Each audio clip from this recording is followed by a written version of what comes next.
Otitis media, commonly referred to as a middle ear infection, is an infection or inflammation of the middle ear, the space behind the eardrum. It is most frequently caused by bacteria or viruses and is especially common in children, though adults can also be affected. Types of otitis media. Acute otitis media (AOM). This is the most common type, where the middle ear becomes infected and inflamed, often leading to ear pain, fever, and fluid buildup behind the eardrum. Otitis media with a fusion dome. This occurs when fluid remains trapped in the middle ear even after the infection has cleared. It can cause mild discomfort or hearing problems but usually lacks the acute infection symptoms like pain and fever. Chronic otitis media. This refers to a persistent infection or repeated middle ear infections, which can lead to ongoing drainage and, in some cases, damage to the eardrum or hearing loss. Causes. Middle ear infections are often triggered by upper respiratory infections such as a cold or sinus infection that cause inflammation and block the eustachian tube, leading to fluid buildup. Eustachian tube dysfunction, where the tube that drains fluid from the middle ear to the throat becomes blocked or doesn't function properly. Children are more susceptible due to their shorter, more horizontal eustachian tubes. Allergies, exposure to smoke, or changes in air pressure like during flying can also contribute to ear infections. Symptoms of otitis media can vary depending on the severity and type of the infection but typically include ear pain in one or both ears, hearing loss or a feeling of fullness in the ear, fever especially in children, irritability or fussiness in young children, fluid drainage from the ear in cases of eardrum rupture, trouble sleeping due to increased pain when lying down, balance problems or dizziness.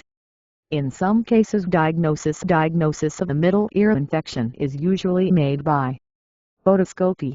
The doctor uses an otoscope to look at the eardrum, checking for redness, swelling, or fluid. Tympanometry, a test that measures the movement of the eardrum, often used to detect fluid buildup or eustachian tube dysfunction. Audiometry, hearing tests may be conducted if there is concern about hearing loss. Treatment varies depending on the cause, severity, and the age of the patient.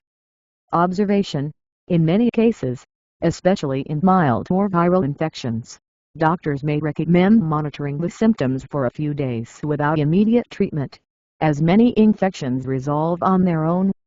Antibiotics.